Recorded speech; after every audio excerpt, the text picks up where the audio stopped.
Another day, another lawsuit against the Trump administration is making headlines today. The case is in discussion is about USAID, and the latest order is another legal setback for the U.S. president. A federal judge has blocked the Trump administration's decision to shut down the agency that provides foreign aid and assistance.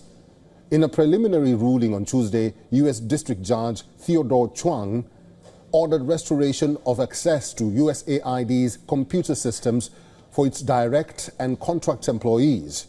Chuang said the actions of Elon Musk, who is leading the Department of Government Efficiency, have harmed public interest.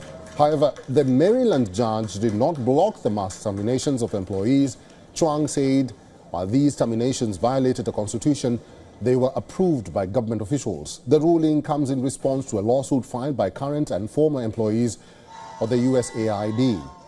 Donald Trump had ordered a 90-day freeze of all U.S. foreign aid on his first day in office in January. Trump also ordered a review of whether aid programs aligned with his administration's policies. Soon after, Musk and DOGE gained access to USAID's payment and email systems, freezing payments and laying off many of its employees. Many other lawsuits are in the pipeline, with some raising questions on the powers given to Elon Musk.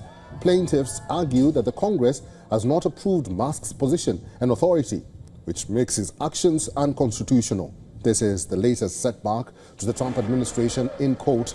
It comes just a day after another judge presiding on a deportation case questioned the White House why court orders were not being followed. On Saturday, at an emergency hearing, a federal judge ordered the government to turn around flights carrying close to 250 Venezuelans.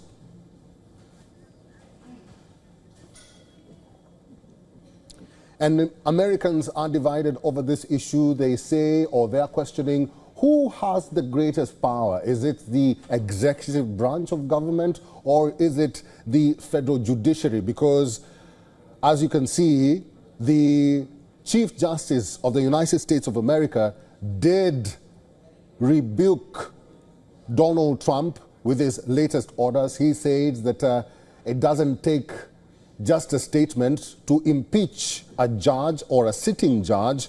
It takes a while. It takes a process. So there's a lot of limbo in between the government or the executive branch of government and the judiciary.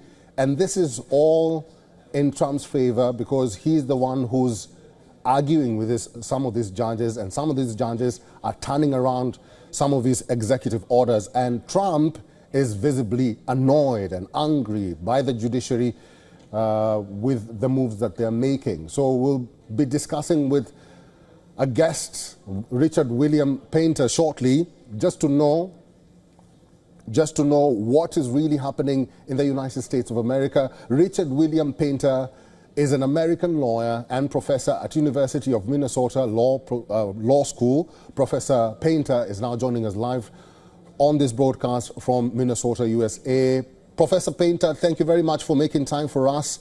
I just want to understand, what are the ramifications or the repercussions when an executive branch of government clashes with the federal judiciary?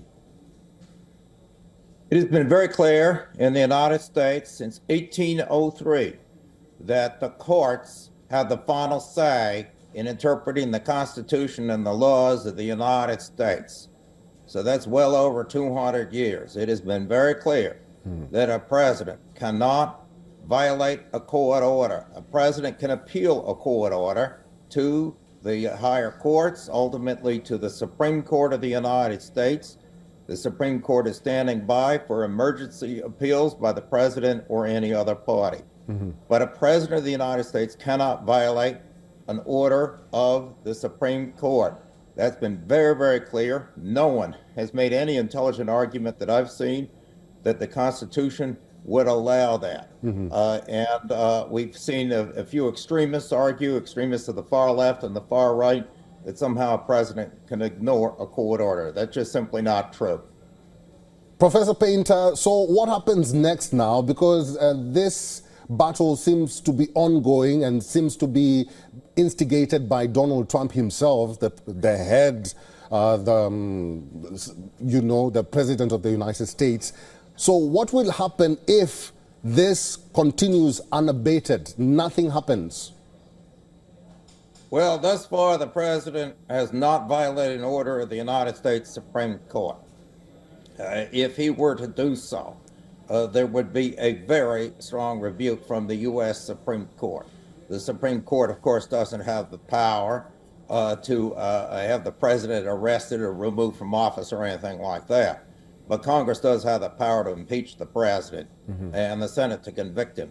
This is a very conservative Supreme Court in the United States, with 6 of the 9 justices appointed by Republican presidents, 3 of them by Donald Trump himself.